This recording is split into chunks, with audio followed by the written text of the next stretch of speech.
Now we have this psychic coming forward and saying, I'm the one who was on the phone with Dominic Casey when he was at the scene. I'm the one who told him to go to this house. And she says she gave him specific directions, even though she had never seen the house. She gave him specific directions, turn, from the Anthony's house, turn right. But she had never seen this house. Hoover saying those directions that she said she gave him on the show last night, they would not have gotten you to that house. And there's no way he could have zeroed in on that house immediately with the directions that she says she gave him. So what do you think about that right off the bat? Well, it's obvious that of all the people that talk about the videotape, that thus far the only truthful person seems to be Mr. Hoover. This is just another example of someone attempting to capitalize on this poor child's death in order to advance their own interest. Her statements are completely inconsistent with the facts that we know it. And for heaven's sakes, as was pointed out, I think by yourself, why in the world would she want to take credit for sending Mr. Casey to a house that had no relevance to this case whatsoever? Hoover also says that Dominic Casey never told him that he was talking to a psychic. And that Dominic Casey seemed to be very secretive about who he was on the telephone with. So, again, Hoover's saying it doesn't make any sense that it was a psychic who told him to go to those locations, because why would that be a secret? Absolutely. It would seem that if, in fact, it were a psychic, then Investigator Casey would want to dispel any notion that it was someone that had some inside knowledge of this case, that is, the killer or someone closely associated with the killer. It seems to me that he is going to great lengths by not turning over cell records and not being forthcoming with authorities to avoid disclosure of actually who he was on the telephone with.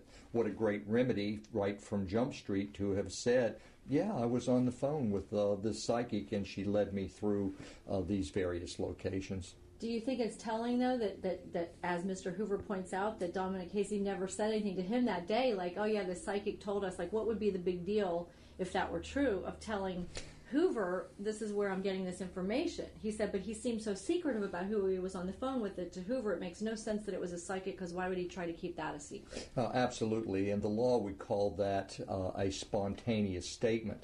The law gives credibility to spontaneous statements because they're given at the time that the events are occurring. You're under the mental and emotional activity that's associated with that.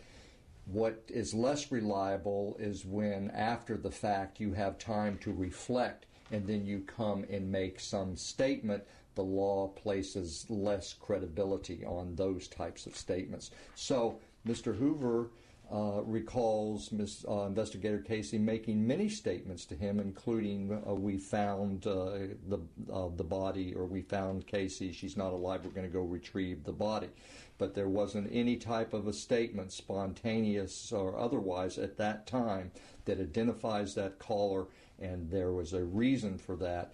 The reason is it wasn't the psychic. It was either the killer or someone so closely associated with that killer that they had inside information. And again, the evidence is still pointing more toward that this was a staged event in order to aid the defense than it was a legitimate search for the body. But in either event, Investigator Casey would have to know where the body was in order not to stumble across it if it was the latter as opposed to the former.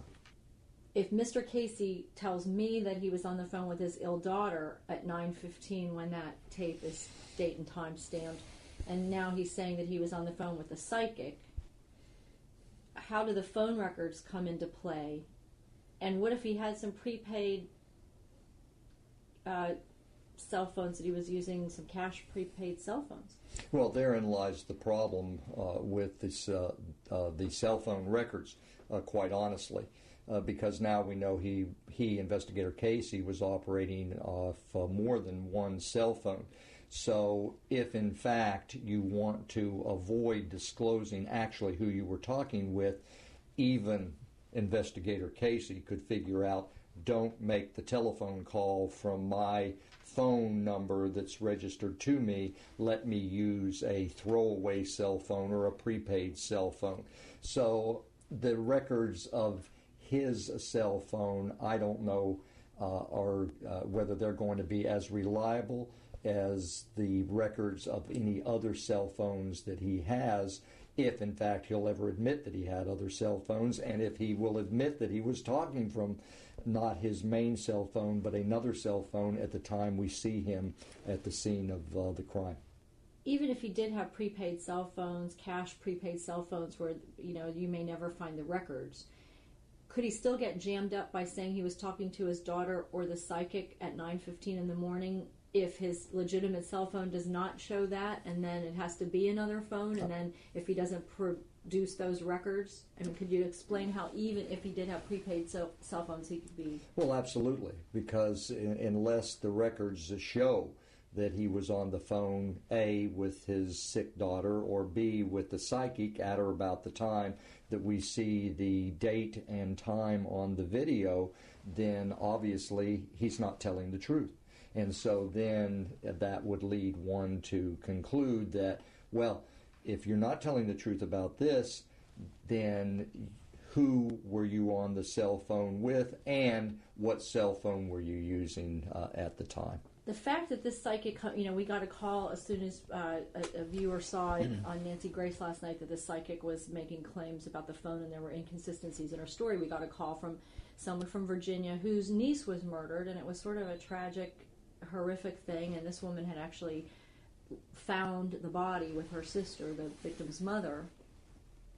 So they were, a month after the murder, they were still at a loss as to who committed the murder, and they were so desperate and so wrung out from having been the ones to find that they went to the psychic they had heard about from a friend. And this is the same psychic, Jeanette Lucas, and she said that she charged her, between the two of them, about $5,000, and came up with tips like, gee, this was a military man with something red on the arm, like an army uniform, and there are maybe 4 military bases in that area, and that was about it. And once they were broke, and she kept having them come back, and there were tag numbers or partial tag numbers that turned out not to be legitimate tag numbers. And once they ran out of money, she just stopped helping them, quote unquote. And I mean, it's still not solved today, and it happened in 1989. So as soon as they saw this woman getting involved in this case, they just thought, oh my God, I can't believe that this woman is, trying to get involved in this case. What do you think that says, just based on that woman's account?